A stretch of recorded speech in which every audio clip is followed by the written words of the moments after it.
Hello, my name is Allison Carmen, and welcome to my podcast, 10 Minutes to Less Suffering. And the name of today's podcast is Just Because a Thought is Real Doesn't Mean It's True. And the first time I heard that, it kind of stopped me in my tracks because my thoughts feel real, and I'm sure your thoughts feel real too. But are they true? That's an entirely other question. Because if you think about it, the minute we wake up, we have a steady stream of thoughts. They just rush into our minds, plans, judgments, worries, memories. They're so vivid, they're so convincing that through the day, a lot of us are thinking, if I'm thinking it, it must be true. So we know thoughts are real because they happen. They arise in our mind like waves on water. They could actually change our physical being. They could change our heartbeat, our breathing, our mood. A single thought can tighten your chest or make you smile. That is real. But then you have to look at things that happen in your life. Let's say someone you like in a love relationship or a business relationship doesn't text you back. A thought could appear, they don't like me, they're mad at me, I'm not going to get that job. And instantly your body could believe it. Your stomach could clench. Your mind could start replaying everything that you said. You could start to feel anxious. You could start to feel stressed. You could start to believe that your future is not the way you want it to be. So that thought is real because it's having real impact on you in the moment. The energy of that thought is moving through you. But there's another place to pause before you go into this state of stress and negativity and not feeling well. And again, the question is, just because it's real, we must ask ourselves, is it true in this moment? And when we start asking ourselves, is this thought actually true? Something shifts within us. Often we realize that we don't know. And that is why I'm always talking about the idea of uncertainty. Because if you think about it, a lot of these thoughts are coming from our need for certainty. Because if we didn't need certainty, we wouldn't always be in judgment. If we didn't need certainty, we wouldn't always be grasping for a plan. And if we didn't need certainty, when someone doesn't text us back, we would be able to sit in the uncomfortable moment of not knowing. And there would be no rapid heartbeat, no stress, no worry. So we engage in our thoughts and we believe that our thoughts are true because of our fear of the unknown. That's why the maybe practice is so important, because in that moment you could recognize maybe they're busy. Maybe I'll hear from them later. Maybe it was a good interview. Maybe I will get that job. And with all of that, there's also a knowing that even if my thought is true, I'm not doomed, because uncertainty offers us new possibilities.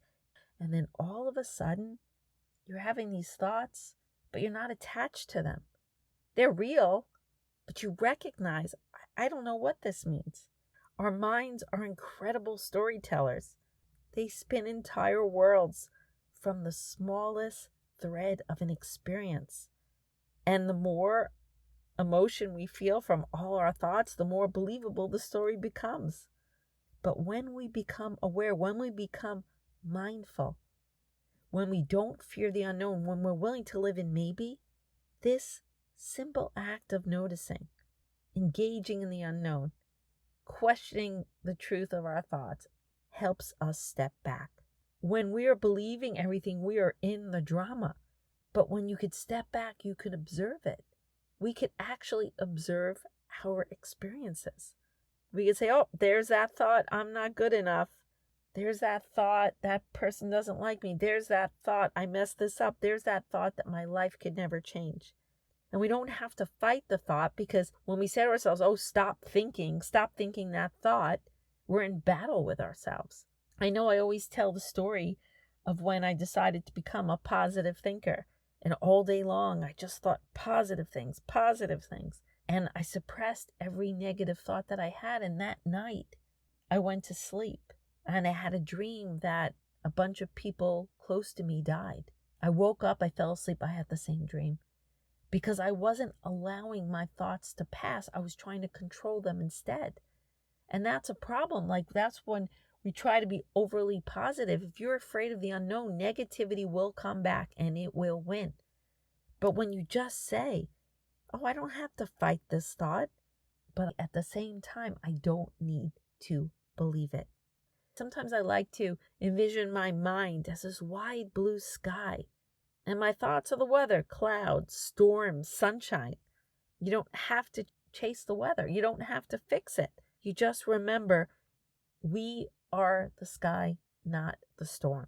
Now, it might seem very simplified, but during the day when I look up at the sky, it reminds me of my own vastness, of my own expansion, and you can do that too. I always look for symbols to remind me of my consciousness, of my greater awareness, because we can get lost in thoughts. We can get lost in thoughts in a meeting. We can get lost in thoughts in a conversation. We could be disappointed, and there we go, lost in thought. And I'm telling you, when we are lost in thought, we believe it's real and we believe it's true. And without pulling back, we get lost in our stories, and our stories become real when we're not willing to look at them. And when I say that, meaning like you get to a point that you're having this experience, you're not feeling well, you're stressed, your heart's beating quickly, it becomes real because you don't move away from it. But if you can separate yourself from the thought, not argue with it, not be in conflict, but question, you get to see what is actually going on in your life. You get to be present in the moment. You get to have a different experience, a more honest experience. And then you're not filled with negativity. You're not filled with fear. You're not filled with stress. And there you are, present in the moment, open to the blessings that the moment is giving you, open to the realness of the moment, open to what action you need to take, and open to the future, because we create our future in this moment.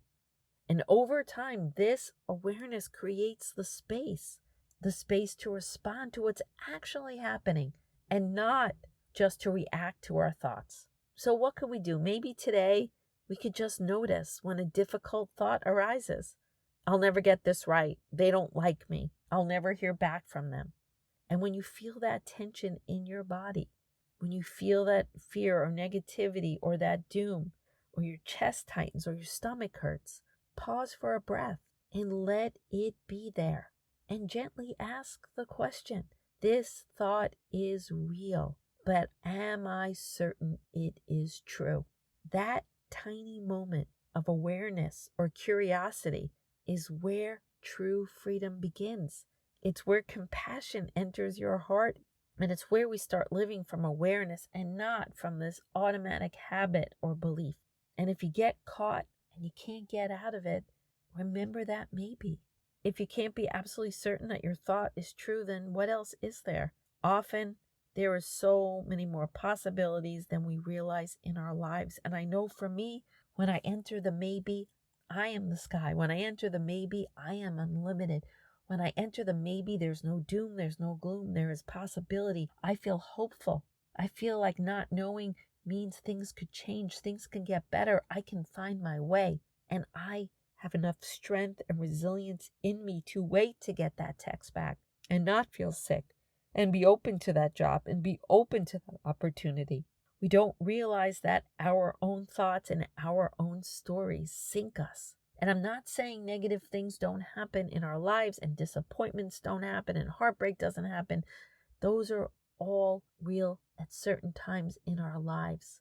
But sometimes our thoughts are real, but they are not true. And then those are the moments where we can alleviate the pain. We could step back. We can create more awareness. We could be more present. And we could open up to everything that life is offering us. Because maybe everything is okay.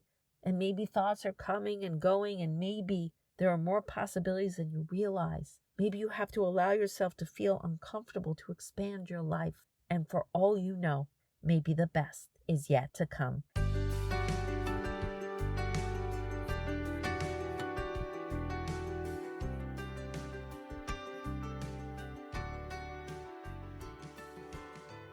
Thank you for listening to this podcast today. If you'd like to get in touch with me, you could email me at allison@allisoncarmen.com. If you'd like to buy my books, The Gift of Maybe, A Year Without Men, Maybe Everything's Okay, A Parent's Guide to Less Stress and Worry. They're available in all major bookstores and online retailers. If you'd like to buy my Maybe cards or my Maybe digital journal, they're available on my Stan Store and Etsy. And most of all, if you like this podcast, I hope you subscribe and leave a comment.